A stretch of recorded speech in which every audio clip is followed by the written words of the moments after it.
Jadi siang ini nanti mereka akan presentasi dulu masing-masing. Kemudian untuk sesi keduanya tanya jawab ya atau diskusi itu nanti setelah break atau coffee break. Jadi masing-masing biar memuaskan presentasi dulu, habis itu baru tanya jawab. Ya, dan sudah lengkap di sini ada dari Kementerian Perdagangan 2 orang, kemudian pelaku industri kreatif ada 2 orang. Semoga nanti bisa jadi pembahasan yang sangat menarik. Silakan Mas yang pertama ya dari Elitva Simarmata. Terima kasih Mas Moderator. Kayaknya saya harus berdiri ya. Pertama-tama mungkin saya sampaikan dulu, beberapa kali acara selalu salah memanggil nama saya. Ada yang Elitna, ada yang Elitva, yang benar adalah Elitua Mas.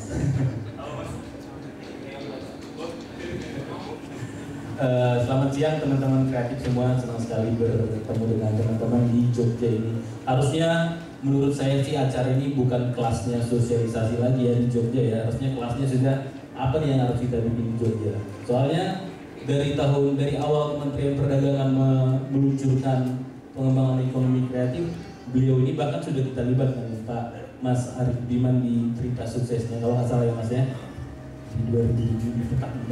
Gak pernah baca bukunya. Bisa di-download Mas di situs di portal kita indonesiakreatif.net. Baiklah, karena memang tugas saya mensosialisasikan, saya akan mencoba menyampaikan beberapa hal kepada teman-teman di sini, mudah-mudahan bermanfaat bagi kita semua. Kira-kira ada 5 hal yang ingin saya sampaikan, mudah-mudahan bisa selesai dalam 45 menit. Pertama, tujuan diskusi kita apa saja nanti saya uraikan. Lalu yang kedua, sudah sampai di mana perkembangan ekonomi kreatif. Lalu yang ketiga, bagaimana mengembangkan ekonomi kreatif selanjutnya. Yang keempat, apa kontribusi Kementerian Perdagangan dalam pengembangan ekonomi kreatif. Lalu yang terakhir nanti kita, harapan saya bisa berdiskusi bagaimana pengembangan ekonomi kreatif yang sudah terjadi di kota Yogyakarta ini. Oke, langsung saja yang ingin kita capai pada diskusi hari ini adalah pertama, mengkomunikasikan upaya pengembangan ekonomi kreatif. Yang kedua, mendapatkan informasi mengenai pengembangan ekonomi kreatif di Yogyakarta. Mohon nanti teman-teman bisa aktif memberikan masukan-masukan agar program-program kita bisa lebih fit, lebih pas ke depannya. Lalu kemudian mendapatkan masukan dan saran. Itu 3 tujuan yang akan saya sampaikan pada materi ini. Lalu kemudian saya juga akan menjelaskan sudah sampai di mana perkembangan ekonomi kreatif di Indonesia. Agar pemahaman kita sama, mungkin kita pahami dulu bahwa apa sih bedanya antara ekonomi kreatif dengan industri kreatif. Masih banyak yang bertanya-tanya kepada saya. Jadi tentunya ketika bicara ekonomi kreatif, di situ ada masyarakat, ada teknologi, ada bahan baku, ada pembiayaan, dan di dalamnya ada industri. Dan dengan demikian bahwa industri kreatif itu adalah bagian dari suatu ekonomi kreatif.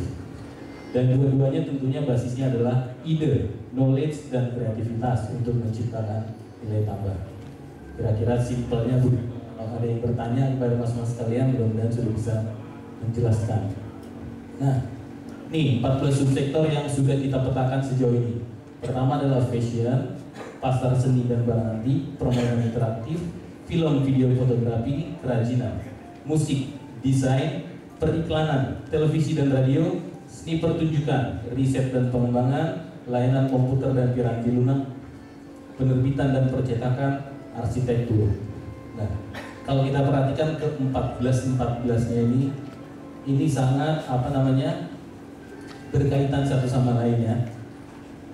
Orang periklanan butuh TV, pertunjukan mungkin butuh TV, orang fashion butuh iklan, orang musik juga mungkin butuh iklan, dan produk-produk kerajinan juga butuh iklan, dan lain sebagainya. Jadi ini satu hal yang mungkin penting kita pahami bahwa perlu ke-14 subsektor ini membuat suatu komunitas dan saling berjejaring satu sama lainnya. Karena rata-rata permasalahan yang dihadapi pada masing-masing subsektor ini posisi tawarnya umumnya masih rendah. Periklanan masih kalah dengan TV, musik masih kalah dengan mainstream, arsitektur lokal masih kalah dengan luar negeri. Sampai-sampai kalau kita lihat di Jakarta itu, dari begitu banyaknya gaya arsitektur Indonesia, hampir seluruh perumahan gayanya Mediterania. Nah, pendidikan kan? Nah, itu kira-kira. Lalu kemudian, mengapa kita perlu mengembangkan ekonomi kreatif? Ada 6 hal yang setidaknya mengapa kita mengembangkan ekonomi kreatif. Yang pertama adalah dia mampu memberikan kontribusi ekonomi, dia menciptakan iklim bisnis yang baik, dia meningkatkan citra dan identitas bangsa, lalu ekonomi kreatif juga mendukung pemanfaatan sumber daya yang terbarukan, juga menciptakan dan mengasah inovasi dan kreativitas, serta memberikan dampak sosial yang baik. Coba kita lihat satu persatu. Ini dia. Dari sisi ekonomi, kontribusinya sudah kita petakan oleh Kementerian Perdagangan. Kalau kita lihat ada beberapa hal yang penting kita catat di sini. Pertama, nilai tambahnya itu pada tahun 2008 sekitar 360 triliun. Kalau kita lihat 2007 297, 2006 2256 triliun. Padahal pada tahun 2007-2008 ini terjadi krisis global yang sangat parah begitu ya. Tapi tetap industri kreatif menunjukkan bahwa dia tidak terpengaruh krisis. Hal itu juga terjadi pada ekspor. Meskipun pasar dunia berkontraksi, ekspornya tetap tumbuh. Jadi ini satu hal yang penting. Perekonomian itu sepanjang masa pasti ada masa krisisnya, ada masa naiknya, ada masa krisisnya. Tapi ini bukti bahwa ekonomi kreatif itu adalah berpotensi untuk tetap bertahan walaupun krisis. Lalu yang kedua, kalau kita lihat dari nilai tambah ini 360 triliun, kalau kita bandingkan dengan anggarannya Kementerian Perdagangan tahun 2010 ini hanya sekitar 2 triliun. Artinya apa?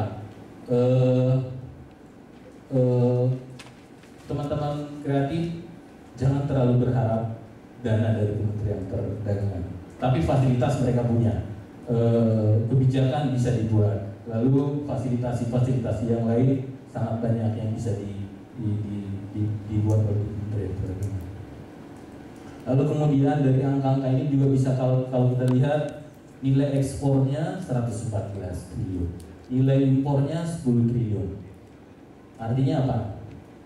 Nilai ekspornya sangat jauh lebih besar dari nilai impornya, 10 kali. Artinya ketergantungan industri kreatif kita terhadap pasar luar negeri itu sangat kecil. Bahkan mungkin sebaliknya, pasar luar negeri sudah tergantung pada produk-produk kreatif di dalam negeri. Cuman sedihnya memang angka ini harusnya bisa lebih tinggi lagi kalau seandainya para pelaku kreatif lebih berani.